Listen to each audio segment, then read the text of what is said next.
Hello friends, मैं हूं advocate Nitesh Banka. आप है मेरे YouTube channel let's speak legal में। आज मैं आपके सामने एक बहुत ही बेहतरीन वीडियो प्रस्तुत करने जा रहा हूं। आज मैं आपको ये बताने जा रहा हूं कि मेंटेनेंस केसेस में क्या क्या गलतियां आप करते हैं जिसकी वजह से जो है आपके अगेंस्ट जो है ज्यादा से ज्यादा मेंटेनेंस एक तो फिक्स हो जाता है, आपके अगेंस्ट केस जाता है। चाहे आपके फेवर में एविडेंस है, फैक्ट्स है, आप बोलते रह जाते हैं कि जी दूसरे का केस झूठा है, बट क्या मेंटेनेंस केसेस में आप गलती कर जाते हैं जिसकी वजह से आपके खिलाफ जो है नेगेटिव ऑर्डर्स हो जाते हैं मेंटेनेंस केस में। आज इस पे चर्चा करेंगे और ये गलतियां आपको अवॉइड करनी है, इस पे हम चर्चा आज करेंगे। तो वीडियो को पूरा देखेगा और एक एक गलती मैं आपको समझाऊंगा। ये मेरे खुद का एक्सपीरियंस है, क्लाइंट्स के एक्सपीरियंस है जो मैं आज आपसे डिस्कस करने वाला हूं, तो वीडियो को पूरा देखिएगा।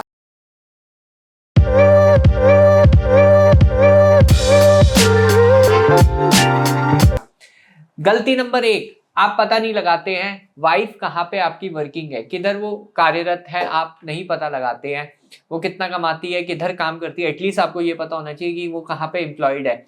मैंने कई केसेस में ऐसा किया है कि दूसरी वाइफ क्लाइंट से पूछा है कि वाइफ आपकी कहाँ कार्यरत है, एटलीस्ट आप मेरे को कंपनी का नाम बता दो या बैंक अकाउंट का नंबर बता दो, मैं सारा रिकॉर्ड आपके लिए निकलवा दूंगा। तो लोग जो है इतना सा भी एफर्ट नहीं करते हैं, अपनी वाइफ की डिटेल्स निकालने का एफर्ट बिल्कुल नहीं करते हैं, जिसकी वजह से क्या होता है उनके खिलाफ जो है मेंटेनेंस फिक्स हो जाती है, वो भी काफ़ी हाई अमाउंट मेंटेनेंस फिक्स हो जाती है। अगर आपको पता है कि मेंटेनेंस अगर आपको नहीं देनी है तो आपको एटलीस्ट ये पता लगाना है कि आपकी वाइफ जो है कहाँ पे कार्यरत है। उसके बाद एक एप्लीकेशन जाती है सेक्शन 91 की एप्लीकेशन, वो आपको मूव करनी है। वो सारी की सारी डिटेल्स जो है ऑन रिकॉर्ड आ जाती हैं। कई लोगों को पता होता है कि ये यहाँ पे कार्यरत है, बट वो 91 की एप्लीकेशन मूव नहीं करते हैं, वो डिटेल्स ऑन रिकॉर्ड नहीं लाते हैं और फिर अपील में जाके वो डॉक्यूमेंट्स रखते हैं जिसमें अपील में भी उन्हें सुना नहीं जाता। तो ये अगर आपने अपॉर्चुनिटी खो दी, ये जो डॉक्यूमेंट्स मंगाने की अपॉर्चुनिटी आपने खो दी, तो आप केस आपके अगेंस्ट जाएगा, फेवर में नहीं जाएगा। तो ये जो है पहली गलती है जो आप कर जाते हैं मेंटेनेंस केसेस में।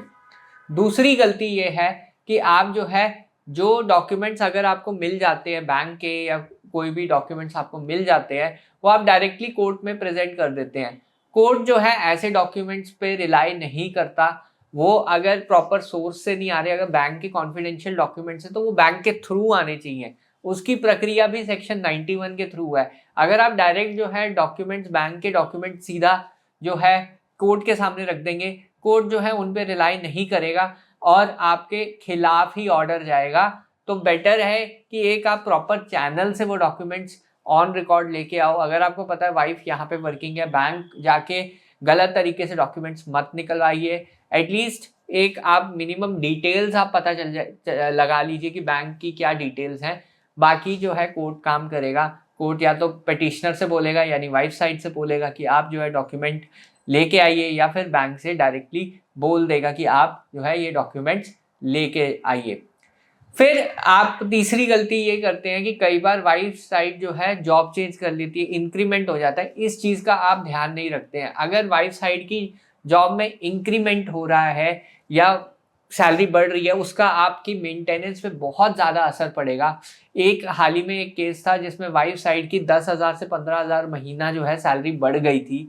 तो ये चीज़ मैंने जो है कोर्ट के संज्ञान में डाली। कोर्ट ने उसी वक्त जो है वाइफ साइड से लेटेस्ट बैंक अकाउंट स्टेटमेंट लाने को कहा। और दूसरी चीज़ ये है कि वाइफ साइड जो है नौकरी चेंज कर लेती है और एक हायर पैकेज पे चली जाती है, वो चीज़ का आपको रखना होता है ख्याल। अगर आप वैसा ख्याल नहीं रखेंगे तो मेंटेनेंस आपके ऊपर हायर अमाउंट जाएगा। एक और गलती आप करते हैं, जब भी मेंटेनेंस की केस होता है आप कोर्ट को जो है गुमराह करने की कोशिश करते हैं। बिल्कुल भी मत कीजिए, क्योंकि आजकल जो है 3 साल की बैंक अकाउंट स्टेटमेंट्स कोर्ट मांगता है। आप इनकम एफिडेविट फाइल कर देते हैं, उसमें जो है इनकम अपनी दिखा देते हैं 20,000 25,000, जबकि आप ज़्यादा कमा रहे होते हैं। बैंक अकाउंट स्टेटमेंट्स नहीं रखते हैं, कोर्ट आपको बोलेगा बैंक अकाउंट स्टेटमेंट्स लाने को, और कोर्ट आपको बिना बैंक अकाउंट स्टेटमेंट्स के बगैर आपका इनकम एफिडेविट कंसिडर नहीं करेगा। जब आप अपना बैंक अकाउंट स्टेटमेंट लाएंगे उसमें साफ साफ देख लिया जाएगा कि आप जो है कितना कमाते हैं, आपकी इनकम क्या क्या है। ये सब चीज़ें जो है आप जब भी कोर्ट के सामने रखते हैं तो कोर्ट को पता चल जाता है कि आप जो है कुछ छुपा रहे हैं, इसलिए वो आपको इंसिस्ट करेगा कि आप जो है सारी बैंक अकाउंट स्टेटमेंट लेके आए। और कुछ चीज़ें आप डिस्क्लोज नहीं करते कोर्ट को, बट वाइफ साइड को पता है। जैसे आपको पता है वाइफ साइड कितना कमाती है, वैसे ही वाइफ साइड को भी पता होगा कि आपके बैंक अकाउंट्स क्या क्या हैं। अगर वो वाले बैंक अकाउंट्स आपने डिस्क्लोज नहीं किए तो वाइफ साइड भी सेक्शन 91 का प्रयोग करके वो सारे डॉक्यूमेंट्स ऑन रिकॉर्ड ले आएगी। और इस स्टेज पे अगर आपने झूठ बोला तो आपके खिलाफ 340 भी लग सकता है। और दूसरी चीज़, एक प्रॉब्लम और हो सकती है कि मेंटेनेंस अमाउंट हायर से हायर हो सकता है। एक केस में ऐसा हुआ था कि जो हस्बैंड था उसने दिखाया कि वो 6,000 रुपये महीना कमाता है और उसने एम्प्लॉयर का सर्टिफिकेट, सैलरी स्लिप सब रख दी ऑन रिकॉर्ड। उसके बाद वाइफ साइड ने उसकी एक इन्वेस्टमेंट पकड़ ली जो कि थी 21 लाख रुपए की इन्वेस्टमेंट।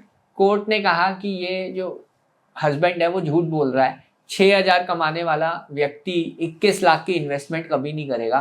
तो यहाँ पे कोर्ट ने उसका झूठ पकड़ लिया और गैस वर्क लगा के 1 लाख रुपए महीना मेंटेनेंस फिक्स कर दी। क्या आप चाहते हैं आपके केस में भी ऐसा हो? तो ये चीज़ जो गलती है बिल्कुल भी मत कीजिए कि इनकम आप छुपा रहे हैं। अगर आप डिस्क्लोज करते हैं चीज़ें तो ढंग से कीजिए, सही तरह से इनकम एफिडेविट भरिए। अगर आप गलत तरीके से इनकम एफिडेविट भरेंगे तो ऐसे ही मेंटेनेंस पे फिक्स होगी और फिर वो हायर कोर्ट्स में भी कोई इसका इलाज नहीं होगा, क्योंकि आपने जो है कोर्ट से झूठ बोला है तो कोर्ट आप पे ट्रस्ट नहीं करेगा और वहाँ पे जो है हायर कोर्ट्स भी आपकी मेंटेनेंस कम नहीं करेंगे। तो इस चीज़ का आपको बिल्कुल रखना है ख्याल। एक और प्रॉब्लम आती है जब आप कम इनकम शो करते हैं और आपने चाइल्ड कस्टडी का भी केस डाला है, तो वहाँ पे जो है एक तरीके से कॉन्ट्रडिक्शन हो जाएगी कि अगर आप कम इनकम शो करते हैं तो आप चाइल्ड की टेक केयर कैसे करेंगे कम इनकम से। तो ये भी एक कोर्ट देखता है चीज़ कि अगर आप एक मेंटेनेंस बचाने के चक्कर में कम इनकम कर रहे हैं तो चाइल्ड कस्टडी तो आप भूल ही जाइए, क्योंकि फिर आप कम इनकम शो करेंगे तो कोर्ट यही कहेगा कि इतनी कम इनकम में कैसे आप चाइल्ड की देख रेख करेंगे। अगर आप सपोज 5-6 हज़ार रुपये कमा रहे हैं और चाइल्ड कस्टडी का भी केस डाला हुआ है तो कोर्ट यही कहेगा कि आप अपना गुजारा तो कर नहीं पा रहे, चाइल्ड का क्या आप ख्याल रखोगे। तो यहाँ पे जो है इम्पॉर्टेंट चीज़ ये है कि जब भी आप इनकम एफिडेविट फाइल करते हैं तो सोच समझ के फाइल कीजिए। फिर गलती आप क्या करते हैं, आप क्रॉस एग्जामिनेशन ढंग से नहीं करते। क्रॉस एग्जामिनेशन में आपको जो है क्वेश्चंस पूछने हैं, स्पेसिफिक क्वेश्चंस पूछने हैं जिसमें वाइफ ने जो है आपने जो है वाइफ की बहुत सपोर्ट किया। आप अगर वाइफ बीमार थी तो आप हॉस्पिटल लेके गए। ऐसे इंसिडेंसेस की एक लिस्ट बनाइए जिसमें वाइफ को आपने बहुत ज़्यादा सपोर्ट किया, फाइनेंशियली भी और वैसे भी। और ये सब क्वेश्चंस आपको पुटअप करने हैं कि अगर आप वाइफ साइड को पैसे देते थे, मेंटेनेंस देते थे, तो वो क्वेश्चंस भी आपको पुटअप करने हैं। वाइफ जो है बिना किसी रीज़न के छोड़ के चली गई, वो पेरेंट्स से अलग होना चाहती थी या कोई भी रीज़न हो जिसकी वजह से गई है, वो पर्याप्त कारण नहीं है आपको छोड़ने का, उस चीज़ पे आपको फोकस करना है क्रॉस एग्जामिनेशन की स्ट्रैटेजी में। अगर आप ऐसा नहीं करते हैं तब प्रॉब्लम क्या आएगी, प्रॉब्लम ये होगी कि कोर्ट जो है मान लेगा जो वाइफ का रीज़न है वो सही है और मेंटेनेंस आपके ऊपर बांध देगा। तो यहाँ पे आपको जो है हर एक चीज़ पॉइंट पे जो है फोकस करना है। अगर वाइफ की साइड से कुछ डेवलपमेंट हुई है उसको जल्दी से जल्दी कोर्ट के सामने रखना है, बैठे नहीं रहना है और चीज़ों को जो है प्रैक्टिकली सोचना है। प्रैक्टिकली ये है कि अगर वाइफ वर्किंग नहीं है, बच्चा है, मेंटेनेंस बनेगी, बट अगर वाइफ वर्किंग है, कमा रही है, उसे मेंटेनेंस नहीं मिलेगी। ये बिल्कुल प्रैक्टिकल थिंकिंग है जो कि आपको अंदर जो है पता होनी चाहिए कि ये चीज़ हो सकती है आपके साथ, बेसिक चीज़ है। इसलिए इसमें एक और गलती आप करते हैं, गलती ये करते हैं कि आप जो है अगर आपका केस सेटलमेंट के लिए एलिजिबल है, अगर आप सेटलमेंट ट्राई करते हैं और सपोज आपकी मेंटेनेंस भी फिक्स हो सकती है, आपको पता है कि आपकी मेंटेनेंस जो है फिक्स हो सकती है, आप कैलकुलेशन नहीं करते कि आपके केस अगर 4 साल 5 साल चल जाता है और मेंटेनेंस फिक्स हो जाती है from the date of application, तब आपको कितना मेंटेनेंस आपको देना पड़ जाएगा वाइफ को, और वाइफ आज की डेट में कितना मांग रही है। अगर थोड़ा बहुत नेगोशिएट करके आपके सारे केसेस खत्म होते हैं और वो अमाउंट उतना ही आता है जितना आपका केस 4 या 5 साल चल जाएगा, तो अगर आप सेटलमेंट नहीं करें तो बहुत बड़ी बेवकूफ़ी होगी। ये गलती बिल्कुल भी मत कीजिए। अगर आपको लगता है कि अगर आपको मेंटेनेंस देना ही देना है आगे फ्यूचर में, तो एक अमाउंट देख लीजिए कि क्या अमाउंट पे वाइफ साइड जो है सेटल करेगी आपका केस। और अगर वो सेटल नहीं करती है, क्या ज़्यादा अमाउंट मांगती है, तब तो बिल्कुल भी मत कीजिए। बट अगर वो उतना ही अमाउंट है या उससे आसपास अमाउंट है तो बिल्कुल सेटलमेंट आपको कर लेना चाहिए। एक ये फैक्टर आपको देखना चाहिए जब भी केस आपके सेटल हो रहे हो, मेंटेनेंस के या नॉर्मल जो भी केसेस हैं। बहरहाल वीडियो देखने के लिए बहुत बहुत धन्यवाद। अगर आपको ये वीडियो पसंद आई है तो चैनल को सब्सक्राइब कीजिए, वीडियो को लाइक कीजिए। धन्यवाद, थैंक यू वेरी मच।